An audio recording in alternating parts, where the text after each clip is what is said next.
अस्सलाम वालेकुम dear students, उम्मीद है आप बहुत ही अच्छे होंगे। आज की इस वीडियो में हम बात करने वाले हैं सारे के सारे डाउट्स क्लियर होंगे बच्चों के। चूँकि टेंथ के जो पेपर है एग्ज़ाम वो नज़दीक आ गए हैं। बच्चे कन्फ्यूज़ बहुत ज़्यादा है, पता नहीं क्या मसला है इनको, कन्फ्यूज़ है, पता नहीं क्या बनना है। कईयों ने तो जो है ना 9th के पहले जो है ना बोर्ड के एग्ज़ाम देने हैं, लेकिन वो भी बहुत टेंशन में कन्फ्यूज़ हैं। बेटा बात याद रखनी है, टेंशन लेने का कोई फ़ायदा नहीं है। कुछ बच्चे अभी आ रहे हैं अकेडमीज़ में कि पता नहीं अब जो है ना वो हमारा क्या होना है, दिन ज़ाया कर दिए उन्होंने। लेकिन अब बेटा जो दिन गुजर गए हैं उसको तो हम ला नहीं सकते, तो जो रह गए हैं उन्हीं के ऊपर काम करना पड़ेगा। तो रही बात यूट्यूब के ऊपर, कुछ ऐसे लोग हैं इन्होंने अपना बिजनेस बनाया हुआ है और फेसबुक के ऊपर और जो व्हाट्सअप है उसके ऊपर ग्रुप्स बनाए हुए हैं कि बेटा जी आओ 500 जो है ना वो फ़ी है वो जो है ना उसको पे करो और हम आपकी 100% क्या करते हैं तैयारी करवा देते हैं। बेटा मेरी बात याद रखनी है, आप फीडर पीते बच्चे हैं, आप मुंह की जगह निवाले जो है वो कान में डालते हैं। आपको नहीं समझ आ रही क्या हो रहा है? आपने तैयारी करनी है, किसी ने नहीं करनी। और अब जो है वो बच्चे कंफ्यूज हो रहे हैं जिसकी वजह से वो जनाब वो मुख्तलिफ जगहों पे जा रहे हैं।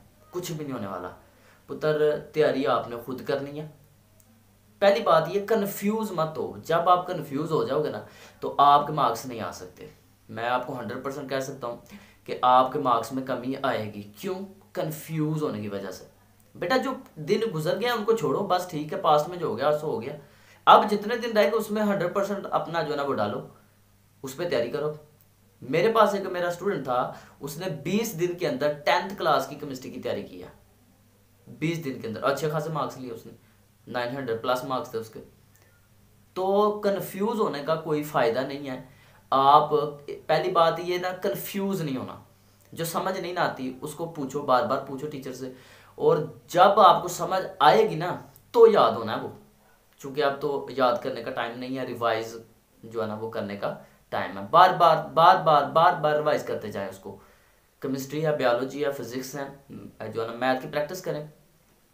इनको बेटा जी आपने रिवाइज करना है। और मार्क्स कैसे आते हैं बच्चों को यही नहीं पता, मार्क्स आते कैसे हैं पता नहीं। वो जो बच्चे मार्क्स ले जाते हैं 100%, वो पता नहीं बला है कोई, पता नहीं क्या चीज़ें हैं वो। बेटा वो भी आपकी तरह की है, बस मेहनत करते हैं। मेहनत ये है कि आपने क्या करना है, टेस्ट बार बार देने हैं। मैं आपको 100% कह सकता हूँ कि बेटा एक चैप्टर के अगर आप 10 दफ़ा टेस्ट दे दो ना, एक एक चैप्टर के 10 दफ़ा टेस्ट, और पूरी बुक के कम से कम 10 दफ़ा टेस्ट दो, तो आप टॉप कर सकते हो। आपके 6 मार्क्स आ सकते हैं। बच्चों के मार्क्स कैसे आते हैं? वो टेस्ट ज़्यादा देते हैं। तो चूंकि अब जो है वो 10th के अब अगले मंथ पेपर हैं, उसके बाद 9th के हैं, फिर सेकंड ईयर फर्स्ट ईयर के। अब कुछ बच्चे हमारे पास सेकंड ईयर के हैं, उनको समझ नहीं आ रही क्या करें। बेटा कंफ्यूज नहीं होना, बस कंफ्यूज हो गए तो काम खराब होना। कंफ्यूज जो है ना वो अपना कंफ्यूजिंग जो है ना वो निकाल दो। सबसे पहले आपके मार्क्स आ सकते हैं, पास भी हो सकते हो। कुछ बच्चे टेंशन लेके बैठे होते हैं पास होना हमने और कि नहीं होना, तो पुत्र पास हो जाओगे आप। मेहनत करो बस ना। टेंशन, जो टेंशन पे अपनी एनर्जी वेस्ट कर रहे हो ना, वो अपनी बुक्स के ऊपर, लर्निंग के ऊपर, रिवाइजिंग के ऊपर करो। आपको समझ ही कोई नहीं आ रही। आप डिफरेंट जो है ना वो ग्रुप्स ज्वाइन कर रहे हो जनाब, पता नहीं उन्होंने हमें जो है ना वो जूस बना के रखा हुआ है उन्होंने। हम ग्रुप ज्वाइन करते हैं और उनको जो है ना फ़ी पहले पे करो ना, ये भी बिजनेस बनाया हुआ है। और पता नहीं उन्होंने जो है ना वो जूस बना के रखे हुए हैं, वो हमें पिलाएंगे, हमें बायोकेमिस्ट्री फिजिक्स ऐसे ही हो जाएगी याद। तो बेटा जी कंफ्यूज नहीं होना, बार बार कह रहा हूँ। और उसके बाद टेंशन नहीं लेनी। जो भी आपकी तरफ से स्टडी को मिल सकता है वो दे दो। मेहनत है, मेहनत दो, उसको लिखो, लिख के चेक करो, खुद गलतियां फाइंड करो, उसको खुद जो है ना चेक करके गलतियां फाइंड करके उसको लिखो, उनको दुरुस्त करो। ये होता है मेथड। मार्क्स कैसे आते हैं? जब आप बार बार रिवाइज करते हैं ना चीज़ को। हमारे ब्रेन में दो मेमोरीज होती हैं, शॉर्ट टर्म मेमोरी होती है, लॉन्ग टर्म मेमोरी होती है। जब शॉर्ट टर्म मेमोरी क्या होती है, जब हम कोई भी चीज़ लर्न करते हैं ना, सीखते हैं, याद करते हैं, वो हमें 24 घंटे के लिए जो है ना वो याद रहती है। अगर आप उसको लिख लें तो 48 घंटे तक हो जाती है। अब उसको बार बार यानी कि 1 हफ्ते के बाद, फिर महीने के बाद, फिर 2 महीने के बाद रिवाइज करो तो वो लॉन्ग टर्म मेमोरी में चली जाती है, तो फिर भूलती नहीं है। अब आपने ना वो जो याद किया हुआ आपका शॉर्ट टर्म मेमोरी में है, आप उसको रिवाइज करते जाओगे ना बार बार बार बार, तो आपका लॉन्ग टर्म मेमोरी में चला जाएगा। तो ये वीडियो उन स्टूडेंट्स के लिए है जो कंफ्यूज होते हैं, बल्कि बहुत ज़्यादा बच्चे कंफ्यूज हो जाते हैं।